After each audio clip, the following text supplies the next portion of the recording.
साथियों, आज की वीडियो में हम लोग डिस्कस करेंगे राजा राव की बायोग्राफी को और इनके कुछ इंपॉर्टेंट वर्क के लिए। राजा राव हमको क्यों बहुत अच्छे से पढ़ने की ज़रूरत है, क्योंकि इनको एलटी के एग्जाम में भी रखा गया है, साथ ही साथ जो हमारा नेक्स्ट मंथ जीआईसी का एग्जाम होने वाला है उसमें भी जो है राजा राव को रखा गया है। यानी कि दोनों के एलटी और जीआईसी दोनों के सिलेबस में राजा राव आपको मिलेंगे, इसलिए हमको अच्छे से पढ़ना है इसको और इस वीडियो को समझना है। चलो हम लोग बात करते हैं। राजा राव क्या है, एक इंडियन राइटर हैं, ध्यान बनाए रखिएगा। राजा राव का जो जन्म होता है वो कब होता है, 1908 को, यानी कि एक दक्षिण भारतीय ब्राह्मण परिवार में मैसूर के हसन शहर होता है, जहां इनका 8 नवंबर 1908 को जन्म होता है। और इनकी जो मृत्यु हो जाती है वो कहाँ हो जाती है, 8 जुलाई।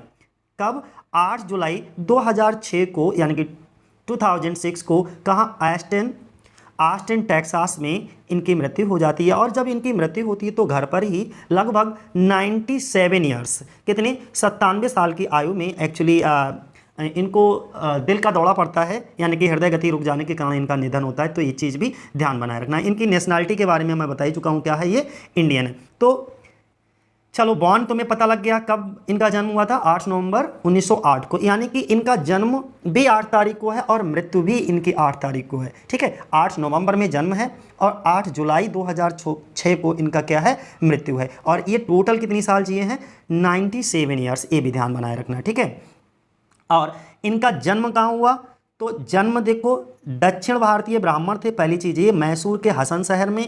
और दूसरी चीज़, इनकी मृत्यु कहाँ हुई, तो ऑस्टिन टेक्सास में इनकी मृत्यु हुई। ठीक है, तो चलो आगे देखो।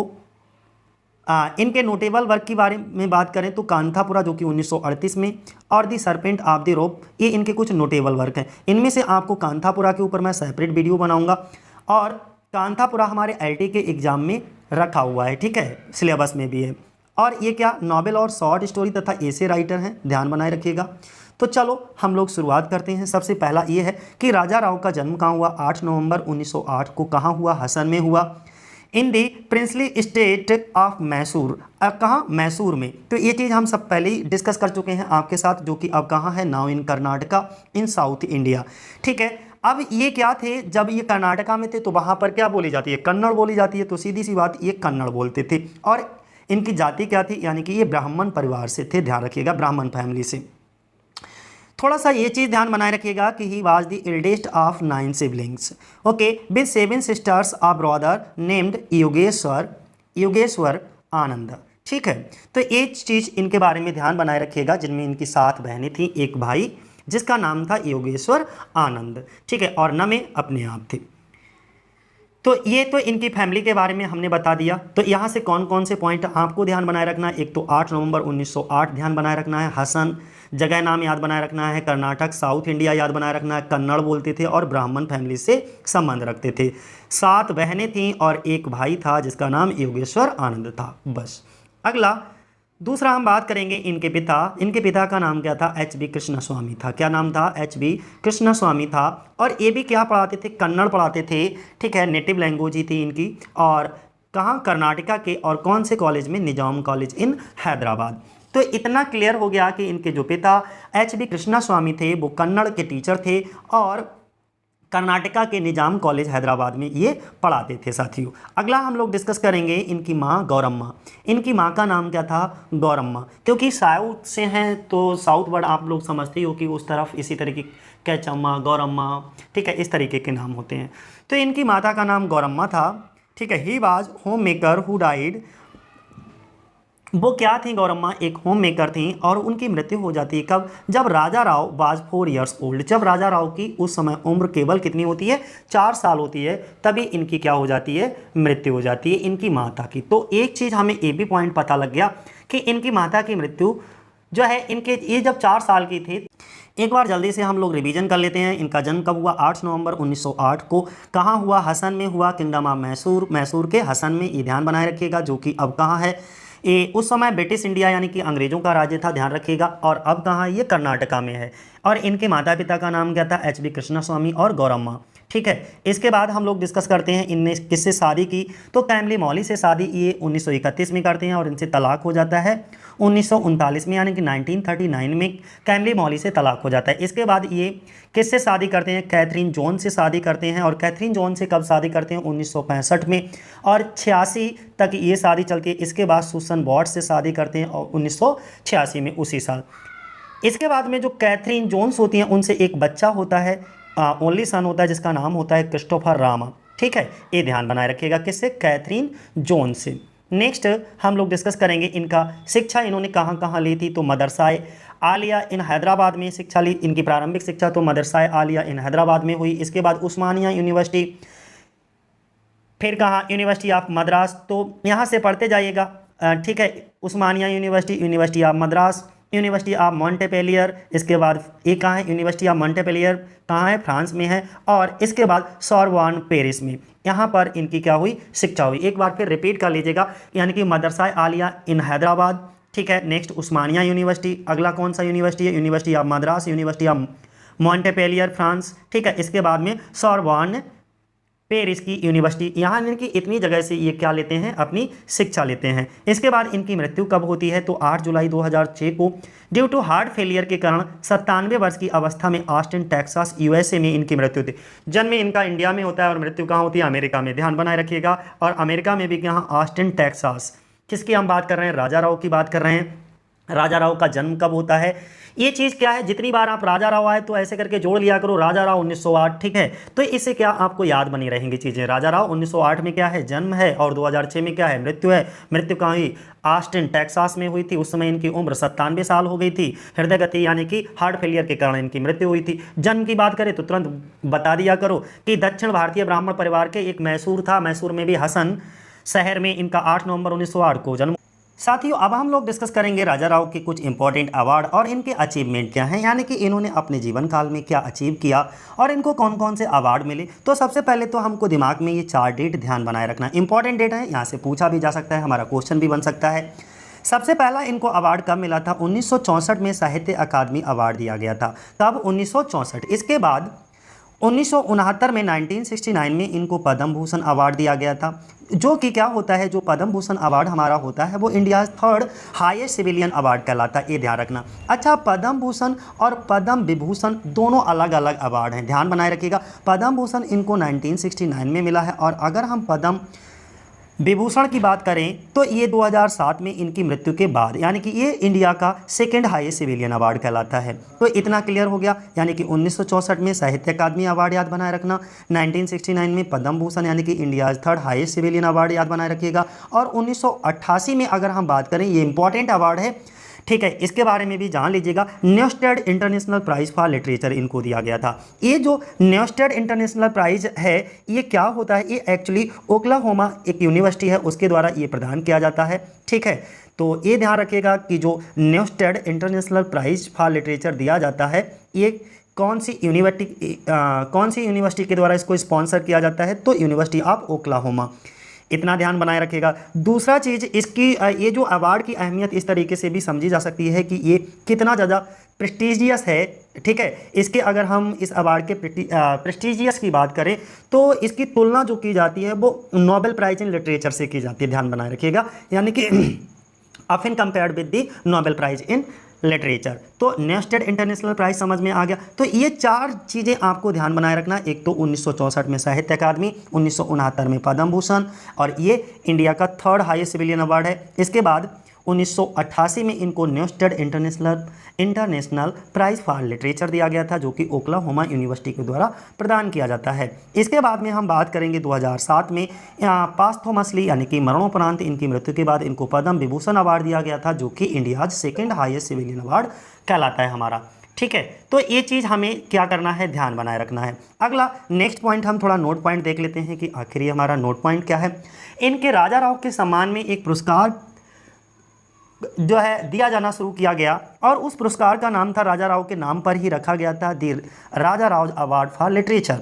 ये क्रिएट किया गया था राउज ऑनर, राजा राव के सम्मान में, विद हिज परमिशन, उनकी परमिशन से। और कब ये इसका दिया जाना, ये पुरस्कार कब दिया जाना शुरू किया गया था, 2009 में। सॉरी 2000 में इसको दिया जाना शुरू किया और 2009 में ये अवार्ड ख़त्म कर दिया गया। ठीक है, और इस बीच लगभग 7 बार ये अवार्ड प्रदान किया गया। बस इतना ध्यान बनाए रखिएगा। तो हमने क्या क्या चीज़ें नोट पॉइंट में ध्यान बनाए रखने के लिए बताया है। एक तो ये बताया है कि राजा राव के सम्मान में एक पुरस्कार दिए जाने की घोषणा की गई और उस पुरस्कार का नाम क्या था, राजा राव अवार्ड फॉर लिटरेचर था। ठीक है, दूसरी चीज़ क्या ध्यान बनाए रखना है कि राव के सम्मान में, और ये जो अवार्ड दिया जाना शुरू करा वो राव के सम्मान में था, राजा राव के उनकी अनुमति से। कब दिया जाना शुरू किया गया था, तो वर्ष 2000 में दिया जाना शुरू किया गया। ठीक है, और ये किसको दिया जाता था ये सम्मान, इसकी स्थापना इसलिए की गई कि उन लेखकों और उन विद्वानों को पहचानने के लिए की गई थी जिन्होंने दक्षिण एशियाई प्रवासी के साहित्य और संस्कृति, जितना भी हमारा साहित्य और संस्कृति में उत्कृष्ट योगदान दिया है। ठीक है, ये पुरस्कार संवाद इंडिया फाउंडेशन द्वारा प्रशासित किया गया था। ये भी पॉइंट ध्यान बनाए रखना है कि किसके द्वारा इसको दिया जाता है, तो culture in south Asian diaspora के लिए और इसमें उत्कृष्ट योगदान करने के लिए। और दूसरा क्या ध्यान बनाए रखना है आपको कि यह किसके द्वारा दिया जाता है, तो the award was administered by the संवाद इंडिया फाउंडेशन, संवाद इंडिया फाउंडेशन। बस इतना और ध्यान रखना। और ये संवाद इंडिया फाउंडेशन क्या है, एक नॉन प्रॉफिट चैरिटेबल ट्रस्ट है। ठीक है, और ये जो अवार्ड है हमारा वो दिया गया 7 टाइम्स बिटवीन 2000 में इसकी शुरुआत थी, 2009 में ये खत्म कर दिया गया। इस अवधि में ये कितनी 7 टाइम्स ये अवार्ड प्रदान किया गया। तो बस इतना ध्यान रखना कि इनके सम्मान में कभी कभी पूछ लेंगे कि राजा राव के सम्मान में कौन से अवार्ड को दिया जाना शुरू किया गया था, तो उस अवार्ड का नाम ये था। क्लियर। नेक्स्ट हम लोग देखते हैं राजा राव के कुछ इंपॉर्टेंट वर्क हैं जिनको हमें जीआईसी के लिए अच्छे से देख करके जाना ही है, क्योंकि क्वेश्चन हमारे इस तरीके से बहुत बनते हैं कि 3 वर्क इनके रख दिया और एक किसी और का वर्क रख दिया और पूछ लिया इनमें से कौन सा वर्क जो है वो राजा राव का नहीं है। इसलिए हमें सभी वर्क पता होना चाहिए। तो सबसे पहले इनके अगर हम फिक्शनल नॉवेल की बात करेंगे तो कांथापुरा मोस्ट इंपॉर्टेंट है, जो कि तुम्हारे एलटी में भी रखा हुआ है। इसलिए कांथापुरा के ऊपर मैं एकदम सेपरेट वीडियो आपको बनाऊंगा और डिटेल्ड बनाऊंगा, जिससे कि एलटी में हमारा कांथापुरा से रिलेटेड या राजा राव से रिलेटेड कुछ भी पूछा जाए तो बचना नहीं चाहिए। दूसरा चीज़ हम बात करेंगे कि नेक्स्ट हमारा कौन सा है, the serpent and the rope 1960 में आया, और नेक्स्ट हमारा the cat and Shakespeare a tale of India 1965 में, और इसके बाद कॉमरेड क्रिलोव, इसके बाद next chess master of his moves. ये इनके कुछ इंपॉर्टेंट फिक्शनल नॉवेल हैं। ठीक है, इसके बाद शॉर्ट स्टोरी कलेक्शन इनके देख लीजिएगा कौन कौन से थे। द काव ऑफ द बैरिकेड्स 1947 में आया है, और नेक्स्ट एक इंपॉर्टेंट है इनका द पुलिसमैन एंड द रोज और ऑन द गंगा घाट। ये तीनों ही इनके शॉर्ट स्टोरी कलेक्शन क्या है, इंपॉर्टेंट हैं। इनमें से ये 1947 में और ये 1978 में और ये 1989 में ऑन द गंगा घाट आया। तो इतना क्लियर हो गया। फिक्स इनके सभी ये चीज़ें ध्यान बनाए रखिएगा कि कांथापुरा कब आया 1948 में, the serpent and the rope कब आया 1960 में, the cat and Shakespeare a tale of India कब आया 1965 में, कॉमरेड क्रिलोव कब आया 1976 में, the chess master of his moves कब आया 1988 में। शॉर्ट स्टोरी कलेक्शन इनका the cow and the barricades कब आया 1947 में, the policeman and the rose कब आया 1978 में, और ऑन द गंगा घाट कब आया 1989 में आया। इसके बाद इनके और कुछ इंपॉर्टेंट वर्क हैं, इनको देखिए। जैसे नॉन फिक्शन में अगर हम बात करें तो नॉन फिक्शन में क्या है, चेंजिंग इंडिया एंड एंथोलॉजी 1939 में। टुमारो कब आया था, ये टुमारो जो है वो कब 1943 से 1944 में। बेदर इंडिया कब आया, बेदर इंडिया 1948 में। The meaning of India essays 1996 में।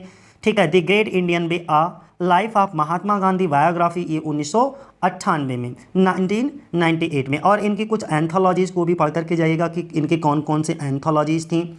ठीक है, एंथोलॉजीज़ में बात करें the best of Raja Rao, इसके बाद में द 5 इंडियन मास्टर्स में इन्होंने 5 इंडियन को रखा था, राजा राव को रखा था, रविंद्रनाथ टैगोर को रखा, प्रेमचंद, मुल्कराज आनंद और खुशवंत सिंह को रखा। इसमें आर के नारायण को इन्होंने छोड़ दिया। ठीक है, तो ध्यान बनाए कौन छोड़ा गया, आर के नारायण। तो ध्यान इनके जो 5 इंडियन मास्टर्स में इनके नाम जरूर ध्यान बनाए रखिएगा। हो सकता है 3 रख दें, चौथा कोई और रख दें।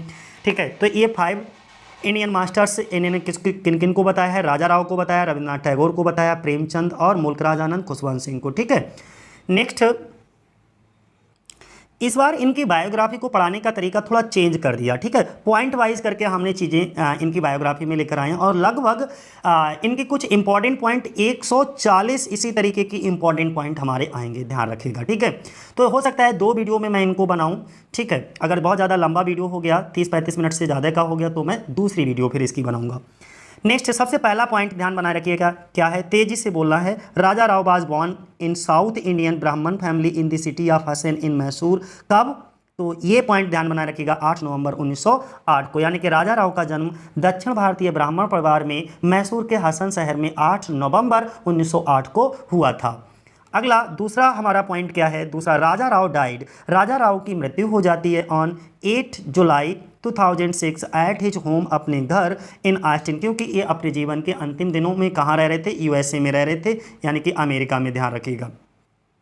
तो at his home in Austin Texas में इनकी मृत्यु हो जाती है। जब इनकी मृत्यु होती है उस समय एज इनकी कितनी होती है, 97 वर्ष की आयु होती है। और इनकी मृत्यु किस कारण होती है, तो ड्यू टू हार्ट फेलियर, ठीक है। यानी कि राजा राव 8 जुलाई 2006 को ऑस्टिन टेक्सास में अपने घर पर 97 वर्ष की आयु में जो है हार्ट फेलियर की वजह से, यानी कि हृदय गति, दिल की धड़कनें रुक जाने के कारण इनका क्या हो जाता है, निधन हो जाता है, यानी कि मृत्यु हो जाती है। दूसरा पॉइंट भी क्लियर हो गया। तो तीसरे पॉइंट पर हम लोग चलते हैं। राजा राव फादर, राजा राव के पिता का नाम क्या था, HB कृष्णास्वामी था। ये क्या पढ़ाते थे, कन्नड़ पढ़ाते थे at the Nizam college in Hyderabad, ठीक है। राजा राव के पिता HB कृष्णास्वामी हैदराबाद के निजाम कॉलेज में कन्नड़ पढ़ाते थे। क्या पढ़ाते थे, कन्नड़, ठीक है, लैंग्वेज है। नेक्स्ट, हिज मदर, इनकी माता का नाम गौरम्मा था। तो नाम याद बनाए रखिएगा, गौरम्मा। और ये क्या थी, बाज अ होम मेकर, यानी कि घर को गृहिणी समझ लीजिएगा कि गृहिणी थी। और हु डाइड, जिनकी मृत्यु हो जाती है, Raja Rao was 4 year old. जब उनकी माँ गौरम्मा एक गृहिणी थी और जब राजा राव 4 साल के थे तभी इनकी माँ गौरम्मा की क्या हो जाती है, मृत्यु हो जाती है। अगला fifth point, Raja Rao did his matriculation. यहाँ से ध्यान बनाए रखिएगा, मैंने आपको शुरुआती वीडियो में इनकी शुरुआती शिक्षा से लेकर के हमने लास्ट तक इन्होंने कौन कौन से स्कूल, कॉलेज और यूनिवर्सिटीज़ को ज्वाइन किया था, उन सबको डिस्कस किया था। अब इनको पॉइंट वाइज समझिएगा। राजा राव डिड हिज मैट्रिकुलेशन 1927 में, इन्होंने कहाँ से, मदरसा आलिया इन हैदराबाद, ठीक है। तो राजा राव ने 1927 में मदरसा आलिया से हैदराबाद में क्या किया, मैट्रिक किया था। अगला 6 नंबर पॉइंट कहता है राव स्टडीज, राव ने अध्ययन किया for his degree at Nizam college, at the Nizam college से, और कौन सी, एट दी उस्मानिया यूनिवर्सिटी, ठीक है, उस्मानिया यूनिवर्सिटी से। यानी कि राव ने अपनी डिग्री के लिए निजाम कॉलेज को ज्वाइन किया। निजाम कॉलेज में कहाँ से एफिलेटेड था, उस्मानिया विश्वविद्यालय। तो हम कह सकते हैं राजा राव ने अपनी डिग्री निजाम कॉलेज उस्मानिया विश्वविद्यालय से प्राप्त की, ठीक है। Next, Raja Rao came into contact with professor Dickinson. Most important है, Raja Rao came into contact, राजा राव जो है कॉन्टेक्ट में आए प्रोफेसर डिकिंसन के। हु इंस्पायर्ड, जिन्होंने डिकिंसन ने, हु जिन्होंने किसने, डिकिंसन ने। फिर मैं रिपीट कर देता हूँ, राजा राव केम आए इनटू द कॉन्टेक्ट में आए, किसके कॉन्टेक्ट में आए, with professor Dickinson. Who means जिन्होंने किसने, डिकिंसन ने इंस्पायर्ड किया हिम, उन्हें, किसको, राजा राव को, टू स्टडी, पढ़ने के लिए, अध्ययन करने के लिए, किसको, फ्रेंच लैंग्वेज एंड लिटरेचर। तो 7 नंबर पॉइंट हमारा ये कहता है कि राजा राव प्रोफेसर डिकिंसन के संपर्क में आए जिन्होंने उन्हें फ्रेंच भाषा और लिटरेचर, यानी कि फ्रेंच लैंग्वेज और लिटरेचर का अध्ययन करने के लिए इंस्पायर किया, प्रेरित किया, ठीक है। नेक्स्ट 8 नंबर पॉइंट कहता है इन 1927 राव एनरोल्ड। अब 1927 में इन्होंने क्या करा, saint Nizam's college in Hyderabad, ठीक है, majoring in English and history and graduated with the bachelor degree in 1929। अब क्या कहता है कि 1927 में राव ने हैदराबाद के सेंट निजाम कॉलेज में दाखिला लिया, ठीक है। तो हैदराबाद सेंट निजाम कॉलेज में कब दाखिला लिया, 1927 में। अंग्रेजी इतिहास में पढ़ाई की और इसके बाद 1929 में स्नातक की उपाधि प्राप्त की, ठीक है। अब यहाँ से समझने लायक चीज़ें ये हैं, आपको समझना इस तरीके से पड़ेगा कि 1927 में क्या हुआ, इन्होंने एडमिशन लिया। मैं इसे ऐसे क्लियर कर देता हूँ, 1927 में इन्होंने निजाम कॉलेज में क्या लिया, एडमिशन लिया। और 29 में, यानी कि 3 साल लगभग पढ़े हैं, 29 में इन्होंने बैचलर डिग्री, ग्रेजुएशन में बैचलर डिग्री जो है ले ली निजाम कॉलेज से, ठीक है। 27 में एडमिशन लिया, 29 में बैचलर डिग्री इनको मिल गई है। अगला पॉइंट हमारा कहता है 9 number, Raja Rao went to France, Raja Rao France चले जाते हैं टू कंटिन्यू। इसके बाद राजा राव हायर स्टडीज़ के लिए कहाँ चले जाते हैं, फ्रांस, टू कंटिन्यू करने के लिए his study of French literature को स्टडी करने के लिए। अब 9 नंबर कहता है कि 1929 में ही इनको क्या मिली थी, डिग्री मिली थी ग्रेजुएशन की, और 1929 में ही हैदराबाद सरकार ने इनको एक एशियाई स्कॉलरशिप होता है, एशियाटिक स्कॉलरशिप, ये ध्यान बनाए रखना, पॉइंट इंपॉर्टेंट है। राजा राव गए कहाँ, फ्रांस गए, क्यों गए, टू कंटिन्यू करने के लिए his study of French literature, और फ्रेंच लिटरेचर में पढ़ने के लिए, अध्ययन करने के लिए ये गए तो थे फ्रांस में, लेकिन किस पर गए थे, तो इनको स्कॉलरशिप मिली थी गवर्नमेंट, तो स्कॉलरशिप क्या, एशियाटिक स्कॉलरशिप प्रदान की गई of the government of Hyderabad. ये कब प्रदान की गई, तो डेट आपसे पूछ लेगा, तो भाई डेट बताना है कि कब प्रदान की गई थी, 1929 में ही। तो 1929 में 3 चीज़ें आपको ध्यान बनाए रखना, एक तो ग्रेजुएशन की डिग्री इन्होंने निजाम कॉलेज से ली, निजाम कॉलेज से एशियाटिक स्कॉलरशिप इनको प्रदान किया गया, ठीक है, और उसी स्कॉलरशिप पर 1929 में ही ये फ्रांस गए, और फ्रांस में क्या सीखने के लिए गए, फ्रेंच लिटरेचर को। क्लियर बस। अगला 10 नंबर पॉइंट, इन फ्रांस में राजा राव ने स्टडीज़ किया एट दी। अब जब ये फ्रांस गए तो फ्रांस में फ्रेंच लिटरेचर को स्टडी कौन सी यूनिवर्सिटी से इन्होंने किया, तो यूनिवर्सिटी ऑफ मॉन्टेपेलियर, ये यूनिवर्सिटी का नाम ध्यान बनाए रखिएगा कि फ्रांस में राजा राव ने मॉन्टेपेलियर विश्वविद्यालय में अध्ययन किया। अगला 11 नंबर पॉइंट हमारा कहता है राजा राव ने वर्क किया फॉर द डॉक्टरेट डिग्री, किसके डॉक्टरेट डिग्री के लिए, at the university of Sorbonne under the guidance of professor Cazamian. बहुत इंपॉर्टेंट है, ध्यान बनाए रखिएगा, इस तरीके की क्वेश्चन हमारे पूछे जाएंगे।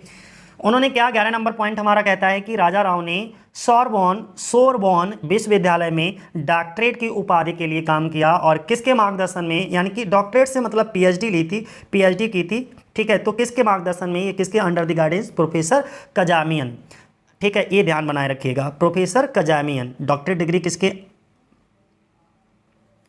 अंडर द गाइडेंस ली, प्रोफेसर कजामियन। और कौन सी यूनिवर्सिटी से इन्होंने पीएचडी की डिग्री ली, यानी कि डॉक्टरेट डिग्री ली थी, तो यूनिवर्सिटी ऑफ सोरबॉन, ठीक है।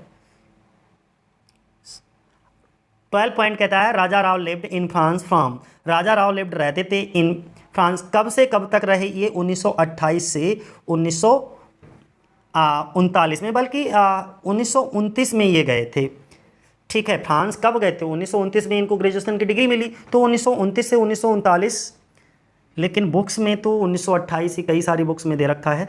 खैर देख लीजिएगा, मेरे हिसाब से तो 1929 में ही राजा राव जो हैं फ्रांस जाते हैं और 39 तक रहते हैं। यहाँ पर राजा राव फ्रांस में 1928 से लेकर के 1929 तक रहे, और ये डेट थोड़ा सा कंफ्यूजिंग है, 1928 या 1929, ठीक है, आप लोग कंफर्म क्लियर करिएगा इसको कि ये फ्रांस में कब से कब तक रहे। दूसरा हम बात करेंगे 13 नंबर पॉइंट की, राजा राव रिटर्न टू इंडिया, राजा राव वापस आ गए, फिर कब आए, outbreak the world war second, यानी कि उस समय वर्ल्ड वार सेकेंड शुरुआती हुआ था, देखिएगा, क्योंकि वर्ल्ड वार सेकेंड की शुरुआत कब होती है, 1939 से शुरुआत होती है, और ये 1945 तक चलता है ना, वर्ल्ड वार सेकेंड। तो यहाँ पर ये पॉइंट भी ध्यान बनाए रखिएगा, द्वितीय विश्व युद्ध छिड़ गया था। अब जब द्वितीय विश्व युद्ध के छिड़ने पर राजा राव भारत लौटे, कब भारत लौटे, क्वेश्चन यहाँ से बनेगा, तो 1940 में ये भारत लौटे साथियों, ठीक है। 14 नंबर पॉइंट कहता है Raja Rao again been to France, Raja Rao दोबारा से फ्रांस गए, कब गए, 1946 में, और लिव्ड देयर टिल 1956, और फिर वहाँ कब दोबारा से, पहली बार ये गए थे तो 28 या 1928 से लेकर के 1939 तक रहे, और दूसरी बार ये गए 40 में ये पुनः वापस आ गए, 42 में इन्होंने आंदोलन में भी भाग लिया, ध्यान रखिएगा, गांधी जी के साथ में, जो सभी भारत छोड़ो आंदोलन चला था। नेक्स्ट इसके बाद 1946 में ये दोबारा चले गए, कहाँ, फ्रांस, और फिर 56 तक रहे, 1956 तक। तो ये पॉइंट भी, ये एग्जाम पॉइंट है, ध्यान बनाए रखिएगा। राव सेकेंड टाइम फ्रांस कब गए और कब तक रहे, सेकेंड टाइम ये फ्रांस कब गए, 1946 में, और कब तक रहे, 1956 तक ये वहीं रहे। 15 नंबर क्वेश्चन हमारा कहता है who did Raja Rao marry, तो किससे शादी कर ली, हुम डिड राजा राव, राजा राव ने किससे शादी की during his stay in France, जब ये फ्रांस में थे, इन 1965 में, ठीक है। तो ये किससे शादी करते हैं, उनका नाम होता है कैथरीन जोन्स। ये क्या होती है, एन अमेरिकन स्टेज एक्ट्रेस दिखाई जाती है कैथरीन जोन्स, जिनसे एक बच्चा भी होता है, ठीक है। ये इनकी सेकेंड मैरिज होती है, ये इनकी कौन सी, कैथरीन जोन्स होती हैं, ये इनकी सेकेंड मैरिज। अगला आपको ये बताना है, अभी हम पिछले बता भी चुके हैं, इनकी फर्स्ट मैरिज कौन सी होती है, किससे होती है, ठीक है, फर्स्ट मैरिज और कब होती है। तो 15 नंबर हमारा क्लियर हो गया होगा कि राजा राव ने 1965 में जब ये फ्रांस में रह रहे थे तो फ्रांस में रहने के दौरान ही इन्होंने विवाह किया, शादी की थी। और वो शादी किससे की थी? कैथरीन जोन्स से। और कैथरीन जोन्स कौन थी? एक अमेरिकन जो है स्टेज एक्ट्रेस थी, अभिनेत्री थी। क्लियर है। नेक्स्ट 16 नंबर, राजा राव ने लिखा गांधी बायोग्राफी को लिखा, great Indian way. Okay, a life of Mahatma Gandhi it कब पब्लिश हुई थी? 1998 में, 1998 में। ठीक है, तो ये भी पॉइंट है, सभी पॉइंट बहुत इंपॉर्टेंट हैं, सभी को ध्यान बनाए रखना है। राजा राव ने गांधी जी की जीवनी और उसका नाम था the great Indian way a life of Mahatma Gandhi, उसको लिखा था और ये पब्लिश हुई थी 1998 में। इसके बाद 17 नंबर पॉइंट कहता है कि Raja Rao first novel Kanthapura, most and most important, क्योंकि एलटी में रखा गया इसलिए कांथापुरा से रिलेटेड एक भी पॉइंट आप मिस नहीं करोगे। राजा राव फर्स्ट नॉवेल, राजा राव का पहला नॉवेल कौन सा था? कांथापुरा था। और ये इन्होंने 1938 में पब्लिश करवाया। और लिखा कब था? उस समय ये फ्रांस में ही थे, क्योंकि ये फ्रांस में कब से कब तक रहे? मैं अगर बात करूं तो 1928 ही चलो हम मान लेते हैं, वैसे तो 29 ही लिखूं, मेरा मन नहीं मान रहा है। 1929 से लेकर के 1939 तक रहते हैं, तो 38 में इसको पब्लिश कराया। इसका मतलब ये नॉवेल कहाँ लिखा गया? जब ये फ्रांस में रहते थे उसी दौरान इसको लिखा गया। ठीक है, तो ये पूछा गया क्वेश्चन है कि राजा राव का जो पहला नॉवेल कांथापुरा है वो लिखा गया, कहाँ लिखा गया? जब ये फ्रांस में रहते थे तब लिखा गया। कब लिखा गया? तो 1938। ये ध्यान। राजा राव का देखो आगे क्वेश्चन ही आ गया 18 नंबर पॉइंट। राजा राव का जो कांथापुरा नॉवेल है ये बाज पब्लिश हुआ है कब? 1938 में। ठीक है, और इसका प्रोटोगोनिस्ट कौन दिखाया जाता है? हीरो कौन दिखाया जाता है? कांथापुरा का मूर्ति दिखाया जाता है। हम आगे इसके बारे में बहुत डिटेल्ड चर्चा करेंगे, बहुत प्यारा है, कोई क्वेश्चन यहाँ से नहीं छूटेगा। ठीक है, और अचक्का जो है वो क्या होती है? इसकी नरेटर दिखाई जाती है इस स्टोरी की, कांथापुरा नॉवेल की। तो 19 नंबर पॉइंट हमारा कहता है कि द स्टोरी, कहानी ऑफ द नॉवेल कांथापुरा, जो कांथापुरा हमारा नॉवेल है, जॉनरा इसका, okay, is based on the theme किस पर? Of eternal struggle between good and evil. ठीक है, अच्छाई और बुराई। एंड इज नरेटेड बाई, और इसको नरेट किया जाता है, ये पूरा का पूरा नॉवेल की कहानी किसके द्वारा नरेट की जाती है? तो एक एन ओल्ड वुमेन होती हैं, ओल्ड वुमेन ऑफ विलेज, गाँव की ही एक बूढ़ी महिला होती है जिनका नाम होता है अचक्का। ठीक है, ये ध्यान बनाए रखना। मैं तेज़ी से रिपीट कर देता हूँ समझने के लिए। जो आपका नॉवेल कांथापुरा है, इसकी कहानी अच्छाई और बुराई के बीच एक संघर्ष के विषय पर आधारित है। ध्यान रखिएगा, अच्छाई और बुराई, क्योंकि उस समय अंग्रेज़ों का ज़माना था, तो उनसे लड़ने के लिए गांधी जी के बहुत सारे अनुयायी बन गए थे इस गांव में। ठीक है, नॉन वायलेंस की विचारधारा के बहुत सारे लोग थे और उस समय अनटचेबिलिटी बहुत ज़्यादा थी, तो उससे भी छुटकारा दिलाने के लिए मूर्ति जो है बहुत प्रयास करता है, क्योंकि मूर्ति उच्च जाति का होता है और वहाँ पर और भी कई सारे जाति के लोग रह रहे होते हैं। तो ऐसी कहानियाँ, मैं कहानी बताऊँगा तो बहुत लंबा वीडियो वैसे ही हो जाएगा, क्योंकि मैं सोच रहा हूँ कि 50 पॉइंट फिर भी कवर कर दूँ, बाकी बचे हुए जो है 90 पॉइंट वो बाद में कवर कर दूँगा क्योंकि टोटल 140 पॉइंट हमने बनाए हैं इसमें, इस PDF में। ठीक है, आगे उन्होंने कहा है कि उपन्यास कांथापुरा की कहानी अच्छाई और बुराई, ये तो हो गया। तो इसको नरेट कौन करता है ये भी मैंने बता दिया। गांव की एक बूढ़ी महिला होती है जिनका नाम क्या होता है? अचक्का होता है। अगला हम लोग डिस्कस करेंगे नेक्स्ट, अगला क्या है? कांथापुरा में एक उपन्यास होता है और उस उपन्यास का नाम होता है परिया। क्या नाम होता है? Pariahs. In the novel Kanthapura refer to, किसको रेफर करता है? ये रेफर करता है आपका द लोअर कास्ट के लिए। किसको रेफर करता है? Lower caste. अगला इंपॉर्टेंट पॉइंट हमारा ये कहता है कि जो है the first collection of short story, इनका पहला short story collection bye Raja Rao के द्वारा विच वाज पब्लिश, जो कि पब्लिश करवाया गया था जब ये फ्रांस में ही थे। और कब फ्रांस में, कब? 1930 में जब ये फ्रांस में थे तब इनके द्वारा एक शॉर्ट स्टोरी कलेक्शन पब्लिश करवाया गया था, उसका नाम था जॉनी। ठीक है, ये भी मोस्ट इंपॉर्टेंट है कभी, क्योंकि या तो फर्स्ट पूछते हैं या लास्ट पूछते हैं या कोई यूनिक वर्क होता है तो उसके बारे में ज़्यादा पूछते हैं। तो ऐसे पॉइंट आपको मन में बना ही रखना है कि the first short story collection इनका कौन सा था, कब पब्लिश हुआ, कहाँ लिखा गया। ठीक है, तो इनका फर्स्ट शॉर्ट स्टोरी कलेक्शन कौन सा है? जॉनी है। ये कब पब्लिश हुआ है? तो 1930 में। कहाँ पब्लिश हुआ? फ्रांस में पब्लिश हुआ है। क्या ये शॉर्ट स्टोरी कलेक्शन है? किसके द्वारा? जॉनी जो है वो किसके द्वारा रचित कलेक्शन? तो राजा राव द्वारा। बहुत सारे क्वेश्चन क्लियर हो जाते हैं यहाँ से। अगला राजा राव का collection of short stories the काव। अब एक और शॉर्ट स्टोरीज कलेक्शन हमने शुरुआत में इनके 3-4 शॉर्ट स्टोरी कलेक्शन बताए थे, तो राजा राव का एक और शॉर्ट स्टोरी कलेक्शन है जिसका नाम है द काव ऑफ द बैरिकेड्स। ये कब पब्लिश हुआ था? तो 1947 में ये आया था। अगला हम लोग डिस्कस करेंगे 23 नंबर पे, इन विच नॉवेल, कौन से नॉवेल में राजा राव पूरी तरीके से absorbed the assimilated the culture of the west. तो ये समझिए कि 23 नंबर क्या कहता है हमारा, किस उपन्यास में राजा राव ने पश्चिम की संस्कृति को पूरी तरीके से असेमिलेटेड कर दिया, आत्मसात कर लिया, ठीक है। वो नॉवेल का नाम बताना है उस नॉवेल का, इन विच नॉवेल, कौन से नॉवेल में? तो the serpent and the rope. The serpent and the rope इनका दूसरा नॉवेल है जो कि कब आया था? 1960 में। पहले नॉवेल कौन सा था हमारा? कांथापुरा था, और कांथापुरा कब आया था? 1938 में। कांथापुरा लिखा कहाँ इन्होंने? तो उसको लिखा है फ्रांस में। तो ये सब चीज़ें ऐसे करके ध्यान बनाए रखना। The novel, in the novel, अगर नॉवेल की बात करते हैं, the serpent and the rope, the serpent and the rope in the title refer to, किसको रेफर करता है इसका टाइटल? तो illusion and the rope to the reality. क्या बताया गया 24 नंबर पे, जरा समझिएगा। जो इनका नॉवेल है दी सरपेंट एंड दी रोप में जो शीर्षक है द रोप, दिस सरपेंट, उसका मीनिंग क्या है? तो हम कह सकते हैं क्या मीनिंग है? इल्यूजन एंड रोप, यानी कि भ्रम और रस्सी से वास्तविकता, टू रियलिटी। 25 नंबर पे, इन विच सिटी, कौन सा शहर ऑफ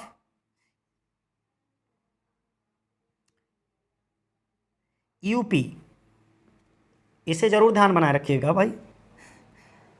विच सिटी, कौन सा सिटी ऑफ यूपी, यूपी का कौन सा सिटी राजा राव ने विजिटेड किया था आफ्टर ही रिटर्न, जब ये वापस आ गए टू इंडिया इन 1940। जब ये 1940 में फ्रांस से वापस आ गए तब इन्होंने कौन से शहर में भ्रमण किया था? कौन से शहर गए थे? तो बनारस, वाराणसी, ठीक है।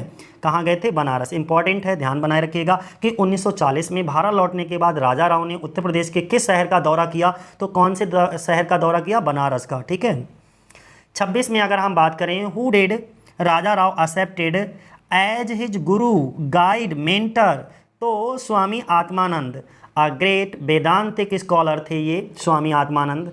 तो ये भी इंपॉर्टेंट है। बनारस क्यों गए थे? तो बनारस गए थे अपने गुरु की तलाश में, अपने गाइडर और मेंटर की तलाश में, ठीक है। तो 26 हमारा ये कहता है कि राजा राव ने अपने गुरु, मार्गदर्शक और गुरु के रूप में किसे स्वीकार किया? तो स्वामी आत्मानंद को, जो कि महान वैदांतिक विद्वान थे, ठीक है। अगला 27 नंबर हमारा कहता है, इन विच ईयर, कौन सी साल Raja Rao spent some month in Gandhi's ashram in. तो ये डेट बतानी है आंसर में आपको। क्वेश्चन सिर्फ इतना रहेगा, क्वेश्चन क्या कहता है पहले समझिए। राजा राव ने किस वर्ष गांधी जी के आश्रम में कुछ महीने बिताए थे? तो मैंने बताया नहीं कि ये 40 में जब इंडिया आ जाते हैं तो इसके बाद बनारस जाते हैं। बनारस किससे मिलते हैं? अपने गुरु आत्मानंद। और इसके बाद ये 42 में किसके आश्रम में कुछ दिनों के लिए ठहरते हैं? तो क्योंकि ये गांधी जी की विचारधारा से बहुत ज़्यादा प्रभावित थे, तो इसलिए ये कहाँ? साबरमती आश्रम में 1942 में रुकते हैं, ठीक है। यानी कि राजा राव किस वर्ष गांधी जी के आश्रम में कुछ महीने बिताए थे? तो 1942 में बिताए थे। डेट ध्यान बनाए रखना। 28 नंबर पॉइंट कहता है, इन विच टेम्पल, कौन से टेम्पल में राजा राव ने स्पेंड किया some time in deep meditation? तो महाकाल टेम्पल इन उज्जैन। सब चीज़ें छोटी छोटी, मैंने कहा नहीं, इस बार थोड़ा बायोग्राफी पढ़ाने का मेथड चेंज कर दिया। ये पॉइंट बाय पॉइंट हमको अच्छी चीज़ें ध्यान बनी रहेंगी, ठीक है।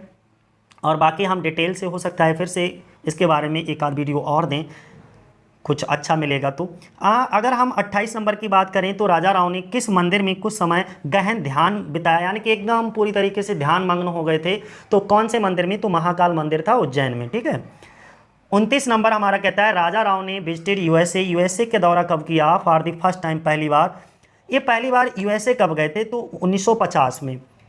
राजा राव 1950 में पहली बार अमेरिका का दौरा किया, ये भी ध्यान बनाए रखना। 30 नंबर पॉइंट यानी कि 30 नंबर की बात करेंगे तो इन विच यूनिवर्सिटी, कौन सी यूनिवर्सिटी में राजा राव ने टॉट पढ़ाया इंडियन फिलॉसफी को, बोथ बुद्धिस्ट एंड वेदांतिक? तो यूनिवर्सिटी ऑफ टेक्सास में। 30 नंबर पॉइंट हमारा ये कहता है, राजा राव ने किस यूनिवर्सिटी में भारतीय दर्शन शास्त्र पढ़ाया? बौद्ध और वेदांत दोनों को पढ़ाया। तो ये दोनों को कहाँ? टेक्सास यूनिवर्सिटी में पढ़ाया था, ठीक है। दोनों कौन से? बोथ बुद्धिस्ट एंड वेदांतिक और इंडियन फिलॉसफी, इन तीनों चीज़ों को कहाँ पढ़ाया है? यूनिवर्सिटी ऑफ टेक्सास में। 31 नंबर, फॉर विच, किसके लिए Indo Anglian novel Raja Rao was awarded the साहित्य अकादमी अवार्ड इन 1964। शुरुआत वीडियो के स्टार्टिंग में ही इस बात को बताया गया था, इनको 4 अवार्ड प्रदान किए गए। ठीक है, एक तो साहित्य अकादमी अवार्ड जो दिया गया था, मैं साहित्य अकादमी अवार्ड की बात करता हूं तो यहाँ पर क्वेश्चन ये पूछ लिया है कि 1964 में किस एंडो एंग्लियन उपन्यासकार जो थे, कौन से एंडो एंग्लियन उपन्यासकार राजा राव को साहित्य अकादमी पुरस्कार से सम्मानित किया गया था। तो वो उनका उपन्यास आप ध्यान बनाए रखिएगा, the serpent and the rope के लिए दिया गया था। अब ये the serpent and the rope कब पब्लिश हुआ था, तो 1960 में ये आया था। ठीक है, 1960 में ये आया था, 64 में इसी के लिए इनको साहित्य अकादमी अवार्ड मिला। 60 में ये आया है और 64 में इसी के लिए इसको क्या मिला, साहित्य अकादमी अवार्ड दिया गया। किसके लिए, the serpent and the rope के लिए। 32 नंबर पॉइंट हमारा कहता है राजा राव वाज अवार्डेड पद्म भूषण। राजा राव को पद्म भूषण अवार्ड कब मिला, दिया गया था। एक पद्म विभूषण होता है, एक पद्म भूषण होता है। जो पद्म विभूषण होता है, ठीक है, वो सेकेंड हाईएस्ट सिविलियन अवार्ड होता है और जो पद्म भूषण होता है वो थर्ड हाईएस्ट सिविलियन अवार्ड होता है। ठीक है, ये चीज़ ध्यान बनाए रखेगा। तो इनका जो पद्म भूषण अवार्ड की बात की गई थी, प्रेसिडेंट ऑफ इंडिया के द्वारा इन विच ईयर कौन सी साल दिया गया, तो 1969 में दिया गया था। और पद्म विभूषण इनको कब दिया गया था, ये भी ध्यान बनाए रखना, मरणोपरांत दिया गया था उनकी मृत्यु के बाद 2007 में। ठीक है, सारी चीज़ें आपको तैयार। देखो ये अगला पॉइंट ही आ गया, राजा राव वाज अवार्डेड, राजा राव को अवार्ड किया गया पास्थोमस, मरणोपरांत या मरने के बाद इनको सम्मान दिया गया था। कौन से सम्मान से सम्मानित किया गया था, पद्म विभूषण से। और पद्म विभूषण इंडियाज यानी कि इंडिया का सेकंड हाईएस्ट सिविलियन अवार्ड होता है। ये कब दिया गया, क्वेश्चन ये है, तो 2007 में। राजा राव को मरणोपरांत जो सम्मान दिया गया था पद्म विभूषण का, वो भारत का दूसरा सर्वोच्च नागरिक पुरस्कार होता है, जो कि इनको कब 2007 में प्रदान किया गया था। अगला पॉइंट हम लोग 34 नंबर डिस्कस करें, who calls Raja Rao most and most important. Raja Rao ने हु कॉल्स राजा राव को पुकारते थे perhaps the most brilliant and certainly the most interesting writer of modern India. तो ये कौन थे, संत रामाराव, संत रामाराव। ठीक है, तो राजा राव को कौन कहता था, शायद सबसे शानदार, परहैप्स द मोस्ट ब्रिलियंट, शायद सबसे शानदार, मोस्ट ब्रिलियंट, निश्चित रूप से सबसे दिलचस्प, सर्टेनली निश्चित रूप से, द मोस्ट इंटरेस्टिंग का मतलब सबसे दिलचस्प, राइटर ऑफ मॉडर्न इंडिया यानी कि आधुनिक भारत का लेखक, ऐसा कह करके किसने पुकारा, तो शांता रामाराव ने। 35 नंबर हमारा कहता है which work of Raja Rao का कौन सा वर्क इज है vivid, graphic and realistic portrayal of the Gandhian struggle in the 1930 for the freedom of India. अब 35 नंबर क्या कहता है कि राजा राव का कौन सा वर्क 1930 के दशक में भारत की स्वतंत्रता के लिए गांधीवादी संघर्ष का एक विशद ग्राफिक और यथार्थवादी चित्रण है, यानी कि ग्राफिक रियलिस्टिक पोर्ट्रेट है और विविध यानी कि हकीकत को बताया गया है। तो वो था इनका 1930 के दशक में, तो कांथापुरा जो कि 1938 में आया, और ये कब लिखा, जब ये फ्रांस में थे। 36 नंबर हु प्रेज्ड, किसने प्रशंसा की दी नोबेल कांथापुरा की। ये भी इंपॉर्टेंट लगा लो, ये कह करके कांथापुरा नोबेल की प्रशंसा किसने की, क्या कह करके, the finest novel to come out of India in recent years. तो नाम याद बनाए रखना, वो प्रशंसा करने वाले व्यक्ति कौन थे, E.M. फॉस्टर। कांथापुरा उपन्यास की प्रशंसा किसने की, तो हाल के वर्षों में भारत से बाहर आने के लिए बेहतरीन उपन्यास E.M. फॉस्टर ने ये बात कही थी। तो ये चीज़ फिर मैं रिपीट कर देता हूँ, the finest novel to come out of India in recent years, ये बात किसने कही, कांथापुरा के बारे में, कांथापुरा की प्रशंसा करते हुए E.M. फॉस्टर ने। 37 नंबर हमारा कहता है विच नॉवेल, कौन सा नॉवेल राजा राव का हैज़ बीन कॉल्ड, कहलाता है the spiritual biography. Spiritual biography किसको कहोगे, the serpent of the rope, most and most important, double star मैं बना देता हूँ इसको। क्या कहा है कि राजा राव के किस नॉवेल को आध्यात्मिक यानी कि दी स्पिरिचुअल ऑटोबायोग्राफी कहा गया है, तो वो नॉवेल का नाम है दी सर्पेंट एंड दी रोप, और ये पब्लिश हुआ 1960 में। और इनका पहला नॉवेल कौन सा था, कांथापुरा, जो कि 1938 में और फ्रांस में लिखा गया।